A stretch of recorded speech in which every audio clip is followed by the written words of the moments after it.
In this video, I'm going to demonstrate the cumulative I-payment function and the cumulative principal function. And what these two functions allow us to do is, for example, calculate the interest and principal payment for an entire year.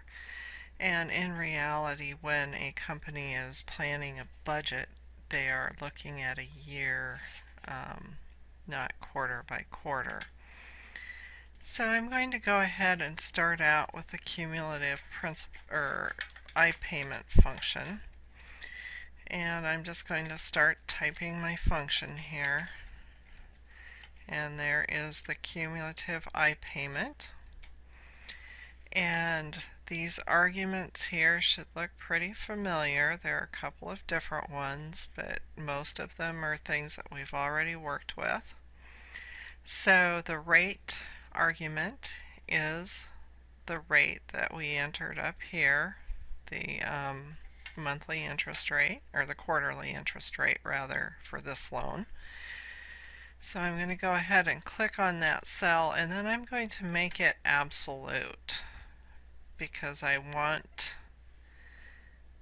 the function to refer back to that exact cell. I'm going to be copying it after I finish entering it. So the next argument is the NPER, which would be the 20 years. And again, this cell reference needs to be absolute. And then the next argument is present value, or the amount of money that we're borrowing. And this is another cell reference that has to be absolute. Then we have these two new arguments, start period and end period. And these refer to which payment period you're in.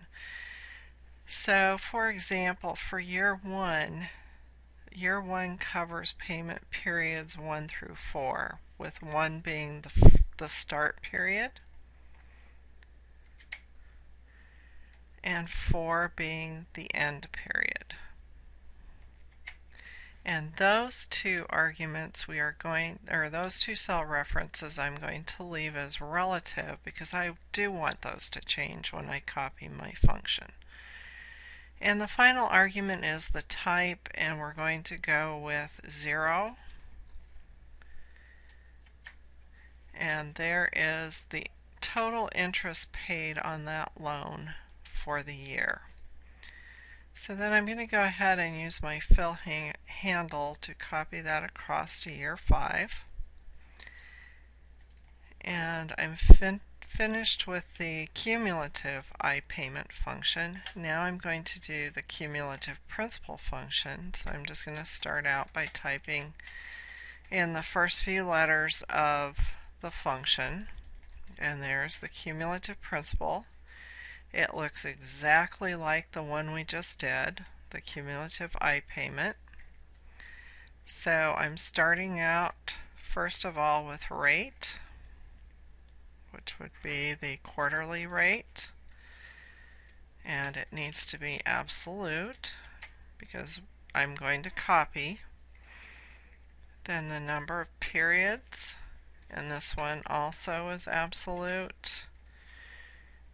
The present value,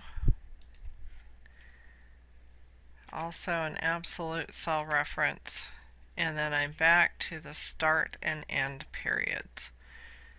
So my start period will be 1, or be cell B34, and the end period will be quarter 4, or cell B35.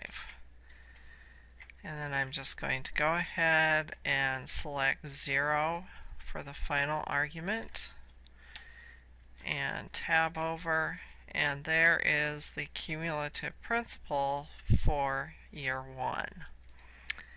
And finally, I'm going to just copy that to the rest of the cells, and there you have your cumulative interest payment and your cumulative principal payment for all 5 years of the life of the loan.